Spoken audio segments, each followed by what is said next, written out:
এই প্রশ্নটা আরেকবার করি, হ্যাঁ? কোনটা? যে আপনি আপনি যেমন বললেন যে বিভিন্ন স্পা সেন্টারে, বিভিন্ন বড়, বড় হোটেলগুলোতে বা বিভিন্ন আবাসিক যে বাসাগুলো রয়েছে সেখানে পুরুষ যৌনকর্মী পাওয়া যায় বাংলাদেশে। আপনি যে বললেন, এটি কতটুকু সত্য? আপনারা এই পর্যন্ত নিজের চোখে দেখেছেন কিনা? না, নিজের চোখে আমি এ পর্যন্ত আদৌ সত্যি কথা যেটা দেখি নাই।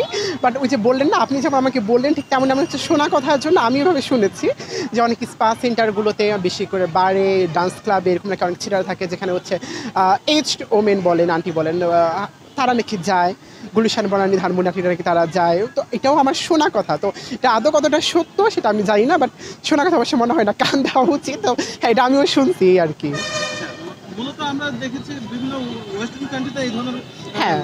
প্লে বয়গুলোকে পাওয়া যায়। হুম। তো বাংলাদেশে আপনার কিছু জায়গার নাম বলতে পারবেন যেখানে এই কর্মকাণ্ডগুলো বা এই ছেলেদের বা পুরুষদের পাওয়া যায়? এসব আমি বেশিরভাগ শুনছি হচ্ছে গুলিশান, বনানী, ধানমন্ডি, উত্তরা এইসব টাইপের এই জায়গা থেকে নিউজগুলো বেশি আসে। তাদের ইউজ করার মূলত কারা? অবশ্যই ফিমেলস, এজড ফিমেলস, যাদের হচ্ছে সঙ্গী প্রয়োজন বা কোনো কিছু প্রয়োজন তারাই বেশিরভাগ ইউজ করে থাকে। হ্যাঁ, সেক্ষেত্রে মানে এদিকে উচ্চবিত্ত যারা আছে তারাই, ধনী যারা আছে তারাই, রিচ ফ্যামিলি যারা আছে তারাই। মনে তো হয় তাই। আচ্ছা। আর আরেকটি বিষয় সেটি হচ্ছে এই যে যৌনকর্মীদের উপরে যে বারবার যে হামলা হচ্ছে, এই হামলাটির পিছনে কারা জড়িত মনে করছে? কারা জড়িত হচ্ছে এটা তো আসলে ওরকম করে তদন্ত করে এ পর্যন্ত কিছু বের করা যায় নাই।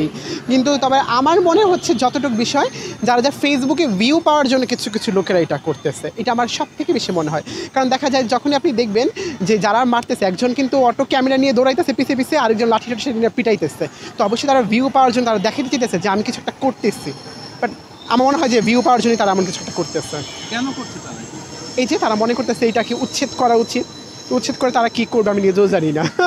আরেকটি বিষয়, এই যে আবাসিক হোটেলগুলো যেগুলো রয়েছে, এই আবাসিক হোটেলগুলোতে কি শুধু কি মেয়েরাই যাচ্ছে নাকি হিজড়ারাও সেখানে অংশগ্রহণ করছে? না, আবাসিক হোটেলে হচ্ছে আজ পর্যন্ত কোনো হিজড়া ওরকমভাবে যাচ্ছে না, অগ্রাধিকার পাচ্ছি না। বাট হ্যাঁ, বিশেষ করে ফিমেলরাই হচ্ছে ওদিকে যাচ্ছে। ফিমেলদের নিয়েই আবাসিকটা হয়ে উঠছে।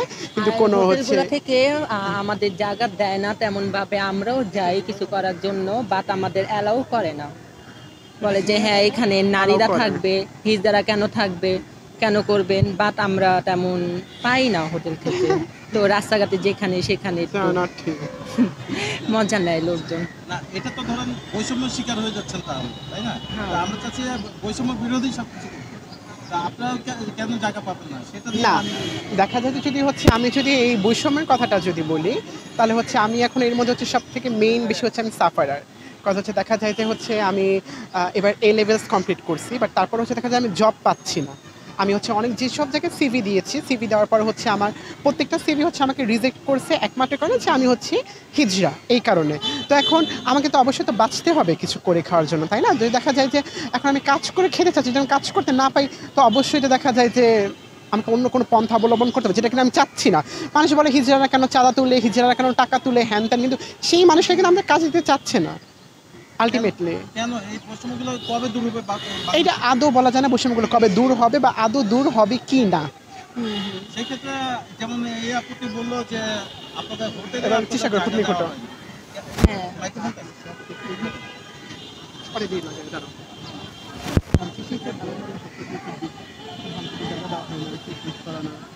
একটু জোর সাইডে শব্দ আছে তো। আমি কিন্তু 2 মিনিটের বেশি আচ্ছা, সমস্যা নাই, আপনি 2 মিনিটই বলুন।